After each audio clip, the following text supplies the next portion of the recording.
Sistemi Farmaks është një sistem për menaxhimin e porosive në përdapë farmaceutike, e cili përbëhet nga 3 modula: moduli i administrimit, moduli i klientave apo banatorëve dhe moduli i agjentave. Sa i përket modulit të administrimit, së pari kemi një panel të administrimit i cila i tregon disa statistika në lidhje me dhënat e fundit të sistemit, e cila e ka numrin e porosive të reja gjatë javës, numrin e porosive totale, shitjeve totale dhe listën e fundit të porosive. Për menaxhimin e të gjitha porosive totale në sistem, e kemi faqen menaxho porosit, e cila e tregon listën e porosive, ku ka një numër të porosisë e cila gjenerohet nga sistemi, krijuar nga cila banatore, në cilën datë dhe të dhënat rreth çmimit të kësaj porosie. Gjithashtu në raste të lidhjes me sisteme të tjera, e kemi edhe kulumën sinkronizuar, e cila e tregon se a është sinkronizuar porosia me sistemin tjetër. Dhe në raste se nuk sinkronizohet, paraqitet opsioni për tentim për sinkronizim prap. Rreth detajeve të porosisë e kemi tek veprimet butonin shiko, e cila e tregon detajet e porosisë për secilin produkt, sasinë e kërkuar, çmimin për njësi në rast se ka zbritje dhe totalin. Gjithashtu edhe datën e skadimit dhe për secilin porosi është opsionit për ta eksportuar në PDF apo në Excel. Për menaxhimin e klientave apo banatorëve të sistemit, e kemi faqen menaxho klientët, e cila e paraqet një listë të klientëve me kodet përkatëse, emrin e banatorëve, detajet rreth adresës dhe qytetit të tyre dhe datës së skatimit të licencës, ku paraqitet numri i licencës dhe data e skadimit. Në rast se data e skadimit e ka kaluar ditën e sotët, që do me thonë që licenca ka skaduar, atëherë paraqitet me ngjyrë të kuqe.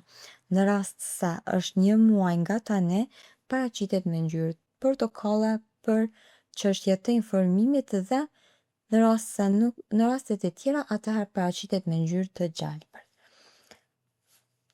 Sa i përket menaxhimit të produkteve, kemi faqen produktet, e cila paraqet listën e produkteve, opsionin të bëjmë kërkim rreth tyre dhe detajet për llotet dhe sasinë nëpër llote së bashku me datat e skadimit. Menaxho përdoruesit është faqja e cila e menaxhon të gjithë përdoruesit e sistemit, adminat, klientat, gjithashtu edhe agjentat.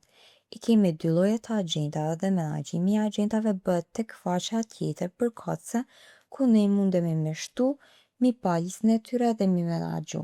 Sa i përket agjentave, i kemi 2 lloje, të cilat janë agjenti prodhuesve dhe agjenti depos, ku agjenti i prodhuesve ka të drejtë të shitjes vetëm produktet e prodhuesve të caktuar që caktohen me përmes butonit zjarrit prodhuesit, ndërsa agjenti i depos ka të drejtë të shes të gjitha produktet e depos.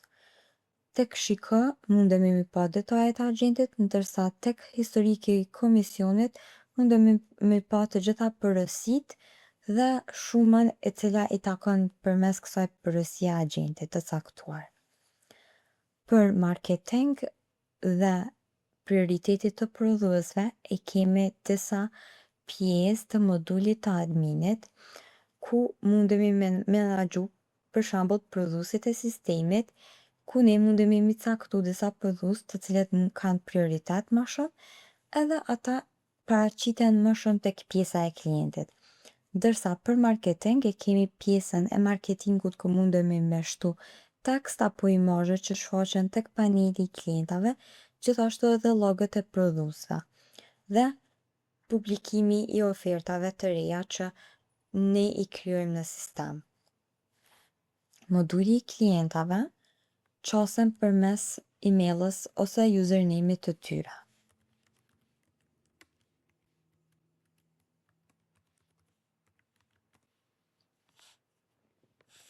Moduli i klientave ka një panel më ndryshe se adminit, ku në rastin e këtij paraqiten të dhëna rreth banatorës aktuale, me status të licencës, borxhin total, totali i përësive dhe të dhënat e banaturës, gjithashtu edhe përësitë e fundit.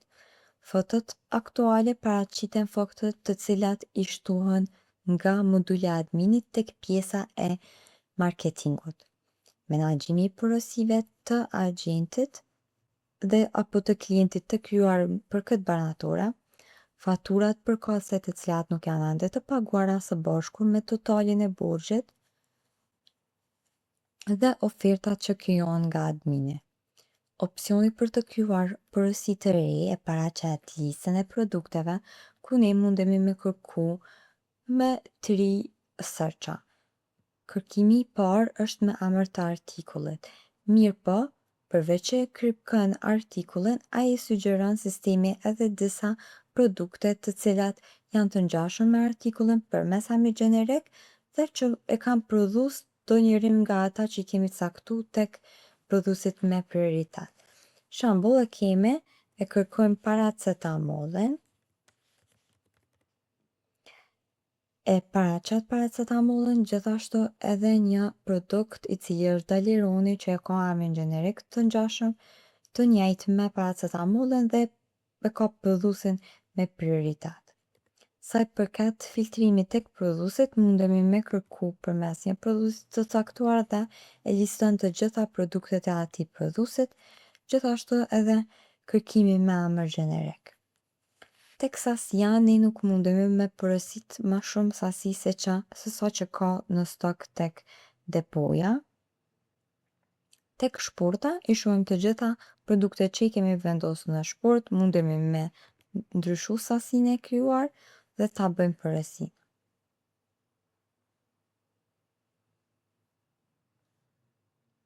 Këtu krijohet një numër i re i përësisë, mundemi me pa detajet rreth tij. Sa i përket modulit të agjentave, do ta kenë secili një user të tyre që munden me hy, me bo përësi të reja për një banatore të caktuar, ku e kemi opsionin me pa përësitë e tyre, produktet të cilat lejohen me shit, ofertat dhe me bo përësi të reja. Përësi të reja, kur i selekton produktet të cilat dëshiron mi përësit, tek shporta shfaqet opsioni me zgjedh për cilin klient dëshiron ta bëhet kjo përësi, ku shfaqet vetëm lista e klientëve të cilët data e skadimit të licencës nuk e ka kaluar datën e sotit, zgjedhet banatura dhe bëhet përësia.